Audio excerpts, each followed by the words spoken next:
Europe. Europe Midi, Maxime Switek.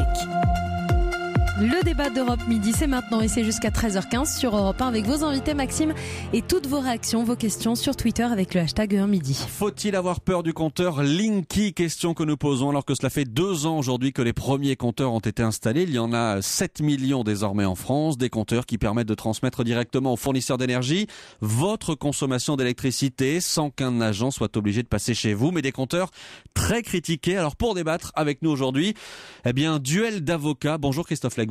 Bonjour. Merci d'être là. Vous êtes avocat au barreau de Paris. Vous êtes à l'initiative d'une action justement en justice contre les compteurs Linky. Vous allez nous expliquer ça.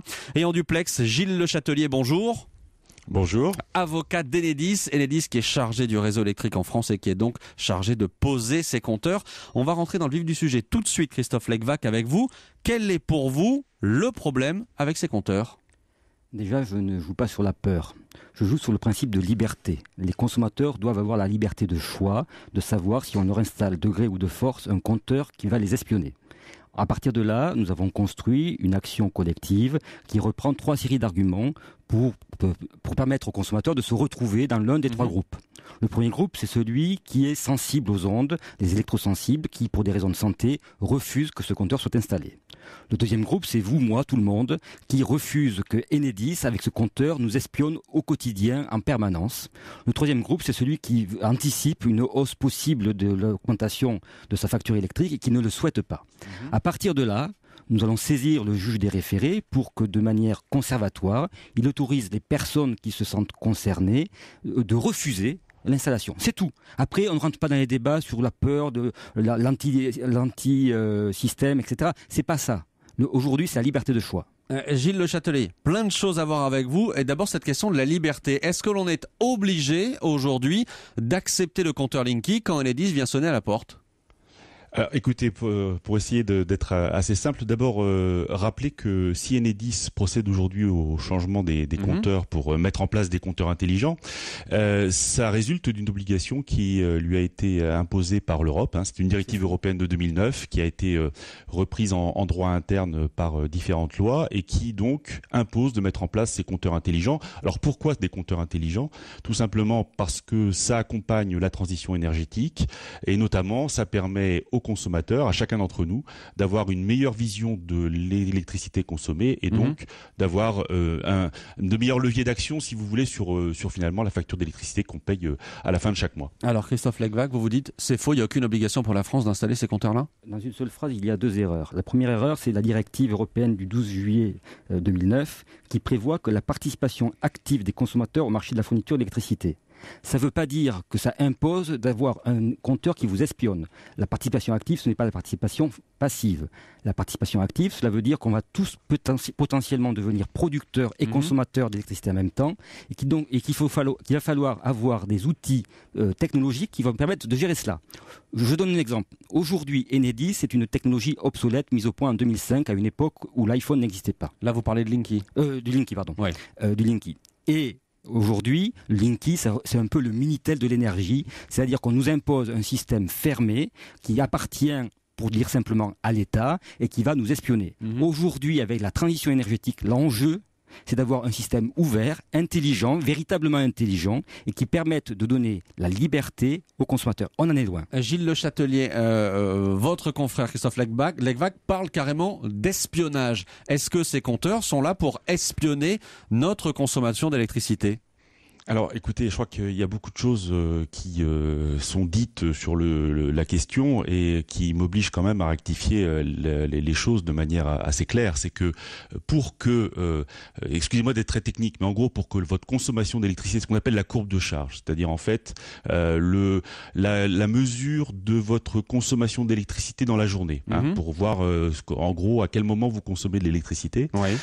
Pour que cette courbe de charge soit exploitée et exploitable par Enedis et surtout par vos fournisseurs d'électricité qui peuvent vous proposer des tarifs préférentiels selon l'heure à laquelle vous consommez, il faut l'autorisation du consommateur. C'est-à-dire que l'argument selon lequel Linky serait un moyen d'intrusion dans la vie privée de chaque usager ne tient pas, tout simplement parce que si vous ne voulez pas de cet élément-là, eh bien, vous pouvez vous y opposer, et dans ce cas-là, il n'y aura pas de relevé de courbe de charge. Alors, je me tourne vers Christophe Legvac. Si on peut refuser, où est le problème ? Je ne sais pas. Alors pourquoi oblige-t-on les consommateurs, surtout les personnes âgées, un peu isolées, malades, à avoir des installateurs qui forcent leurs portes, qui viennent installer de manière parfois abrupte et très désagréable un compteur qui donc, si je comprends bien, n'est pas obligatoire, qui n'est pas nécessaire. L'autre question que l'on peut se poser, c'est de savoir à qui ça sert tout ça.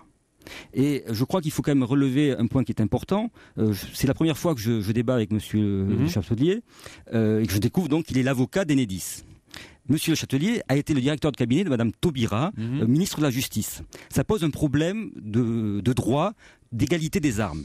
On a en face de nous un groupe extrêmement puissant qui non seulement est bien entouré avec de très bons avocats, mais qui en plus a ses entrées au cœur de l'État et qui peut donc dicter un comportement à qui il veut. Alors pardon, j'entends l'argument, j'entends ce que vous dites Christophe Legvac, mais on va pas rentrer là-dedans aujourd'hui. Nous on voulait un débat vraiment sur ce compteur Linky. On va rester sur le compteur, on va essayer de répondre avec vous Gilles Le Châtelier à une autre question, sauf si vous voulez faire une courte réponse à ce que vient de dire Christophe Legvac.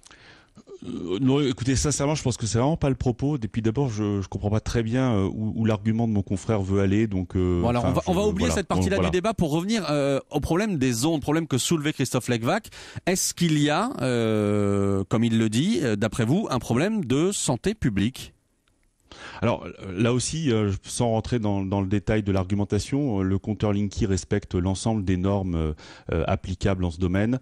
Moi, je le rappelle souvent, un compteur Linky, ça émet beaucoup moins d'ondes qu'un téléphone portable ou qu'un four à micro-ondes.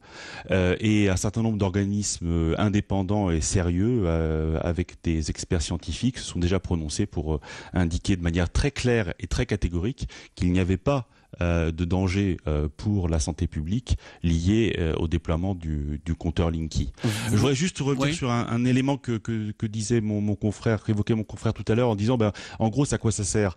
Pour les gens qui ne voudraient pas utiliser les potentialités qu'offrira le compteur Linky en matière de maîtrise de la consommation, il y a quand même le principe du télérelevé, c'est-à-dire que dorénavant, et ça c'est un élément qui je dirais ne change pas, il y aura, au lieu qu'il y ait quelqu'un qui vienne d'Enedis relever votre compteur, toutes ces opérations seront faites par télérelevé, donc par voie entre guillemets dématérialisée, ce qui est un élément quand même de facilité pour les usagers.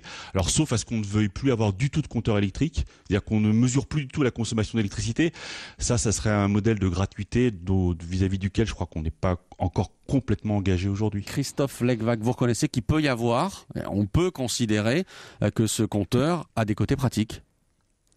Oui, avec une vision du début du XXIe siècle. Mais si on veut véritablement procéder à la transition énergétique, il va falloir le changer d'ici 5 à 10 ans.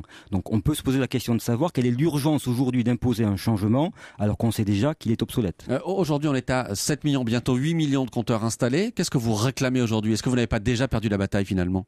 Ce qu'on réclame simplement, c'est que les gens qui n'en veulent pas, on ne sait pas combien ils sont, aient le droit de le refuser purement et simplement et qu'on ne leur impose pas le changement.